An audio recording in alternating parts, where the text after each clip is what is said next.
The Twisted Wheel was a nightclub in Manchester, opened from 1963 to 1971.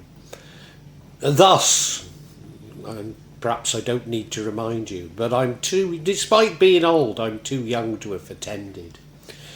It was one of the first clubs to play music that became known as Northern Soul.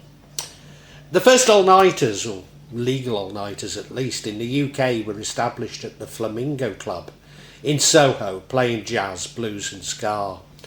It was infamous for its connection to the Christine Keeler scandal. Later in 1965, the Flamingo opened a sister club in Portsmouth known as the Birdcage. There was also the Ram Jam Club in Brixton, which did hold all-nighters, but this didn't open until 1966 and played mostly ska.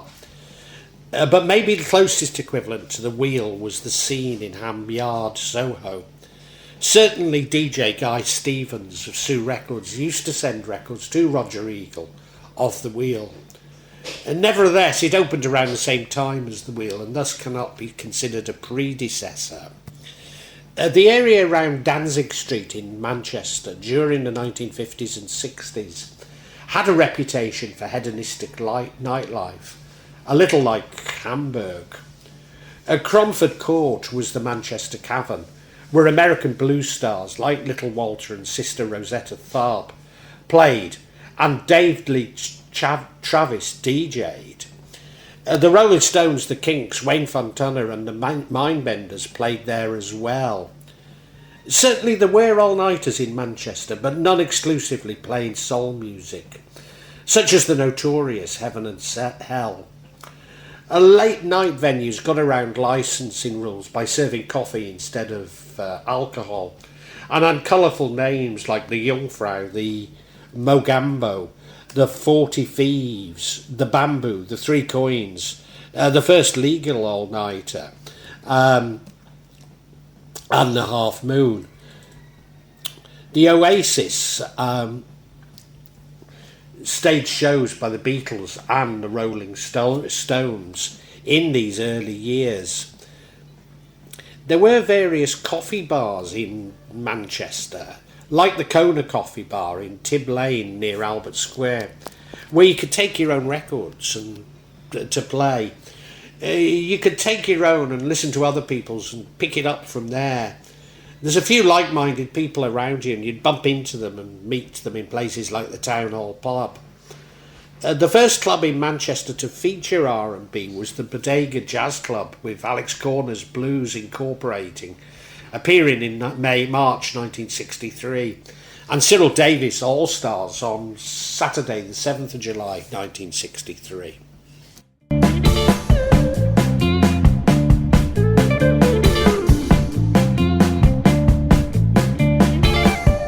The Twisted Wheel was founded by brothers Jack, Phillip and Ivor Abadi as a blues and soul live menu coffee bar stroke dance club. The original location of the club was on Brazennose Street, between Deansgate and Albert Square.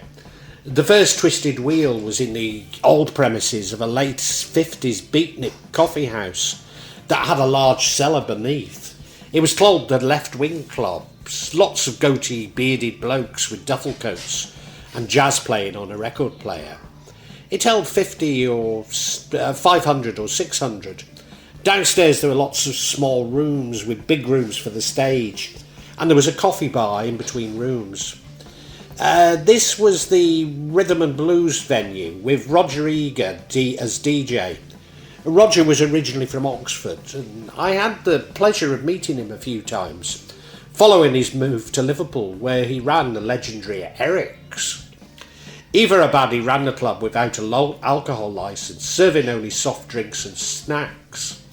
Although punters and acts like Rod Stewart and Long John Baldry used to frequent the Sun and the Old Nag's Head prior to the Nighters. The Abadis were ex-Burnage grammar school boys and businessmen rather than soul fans. Like so many Jewish business people in Manchester, they spotted the opportunities of the burgeoning mod scene in Manchester. They were Mizrahi Jews, or at least I think they were, And some of the original customers were of Jewish origin, their parents often being involved in the rag trade, the continental style of the mods appealing to them. Also, with the wheel not being licensed, they seemed to fit in with their parental restrictions, and not least as the nighters started after the Jewish Sabbath. Prior to the opening of the Twisted Wheel, most nightclubs played modern popular music, soul and R&B. The Twisted Wheel DJ and local entrepreneurs imported large quantities of records directly from the United States. Indeed, many of the original records were imported by the Abadis and secured in a record box with a metal bar running through the holes drilled through UK releases. Or is the importing of records an apocryphal? Certainly some records were obtained directly from US servicemen in Burtonwood and from sailors at Liverpool docks. There are also plenty of record shops in Manchester importing from the US. Although certainly some records came from Martin Capel, a Yorkshireman who'd moved to Canada, whom I recall buying some records from one night at Wigan Casino. He definitely was selling to Brian Phillips during the Whitworth Street days.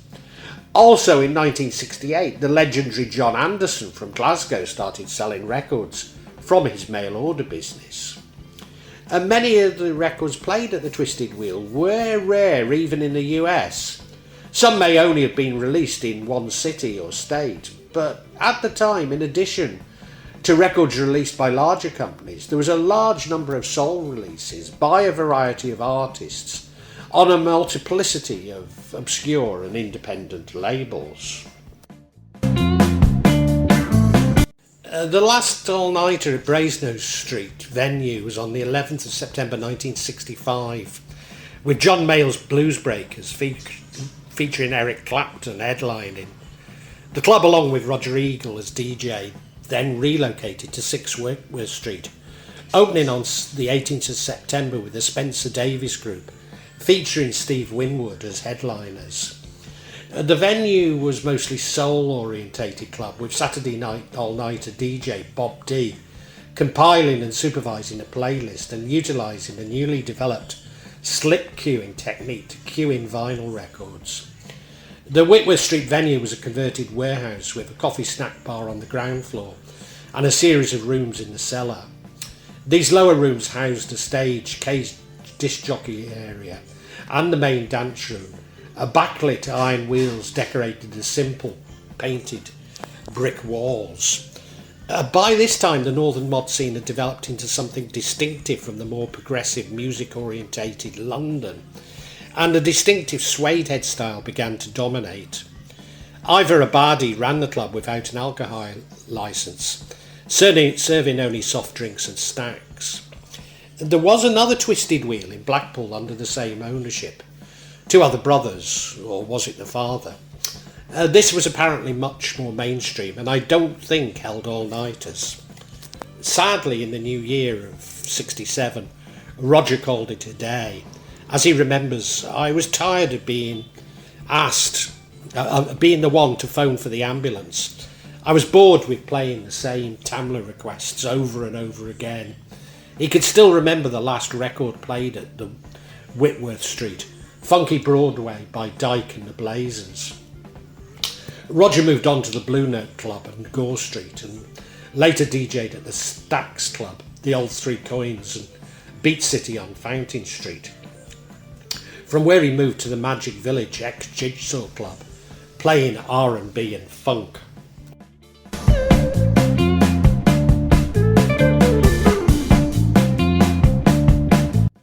All-night sessions were held each Saturday from 11 p.m.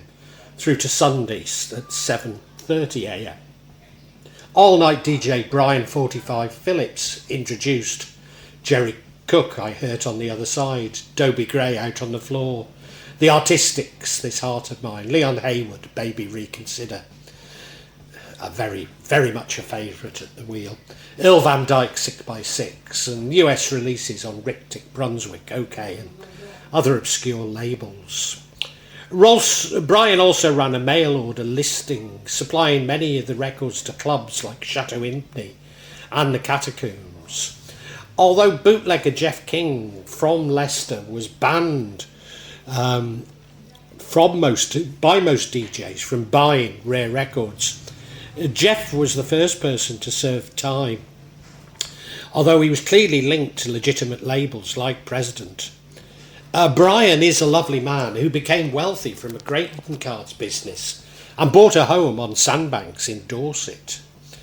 Another of the DJs was Les Kekel, who later went to Blackpool Mecca. Another lovely man who's sadly missed by all of us in Manchester, especially those on the gay scene, which leads to another observation. There were few were openly gay at the wheel. After all, in the early years it was still illegal. It did seem to attract more gay males than might be expected. Despite the rather macho dancing and culture surrounding Northern Soul, gay males were more likely to be drawn to it. But then they were hardly likely to become rockers. Each week at 2 a.m, soul artists performed live at the club. Junior Walker, Edwin Starr, a favourite, Oscar Tony Jr., Marv Johnson, Mary Wells, Ike and Tina Turner, Johnny Johnson and Bandwagon, Inez and Charlie Fox were amongst the many musicians to squeeze onto the tiny stage. Soul fans travelled from all over the United Kingdom for the all-nighters, some by car, mostly by train, coach or bus. Singer Chris Rea on his Deltics album commemorates the club in a song, Twisted Wheel. Rea is said to have written this song because of his annoyance of being too young to go on the organised trips to the club's weekend all-nighters from his hometown of Middlesbrough in the mid-1960s. Although I do know people from Middlesbrough who claim that he later joined them on the coach. Alternatively running concurrently to the wheel included the King Mojo in Sheffield, run by Peter Stringfellow, although he moved to music policy which was more rock-based. Although Peter did have a residency at the Torch in Tunstall. A little later there was a nighter at the Blue Orchid in Draycott between Derby and Leicester. There was also Leicester's Night Owl and Newcastle's Club A Go-Go. Also later there were all dayers at Chateau Impney in Droitwich and soul nights at the Catacombs in Wolverhampton.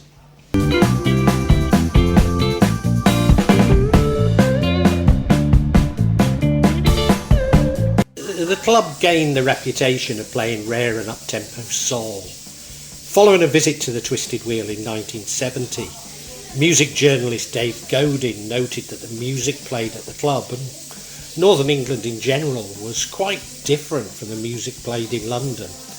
Or was it after Northern football fans wanted something a little different to the funk song in his Soul City shop in London? I'd started to notice that Northern football fans who were in London to follow their team were coming into the store to buy records, but they weren't interested in the latest developments in the Black American chart.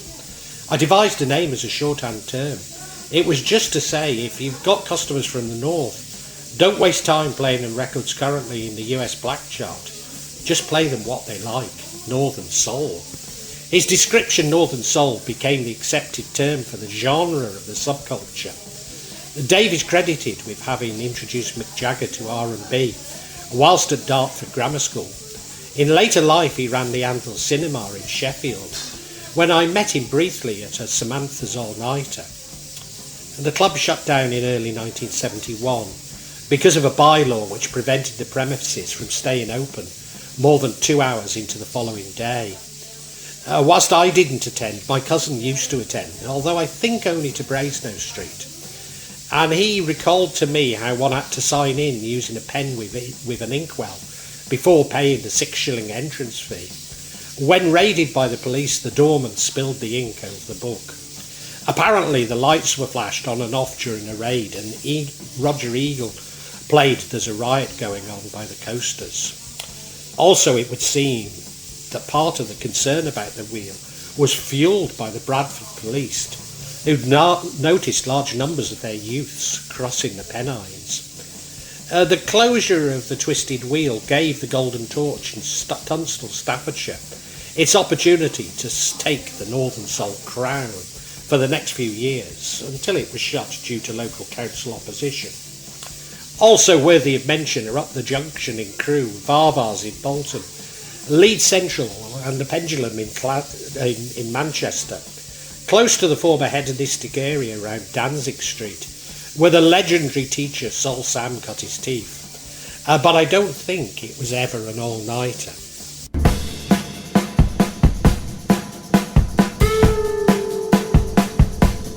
The Twisted Wheel was reopened in the 1970s as a fully licensed and expanded venue by Pete Roberts.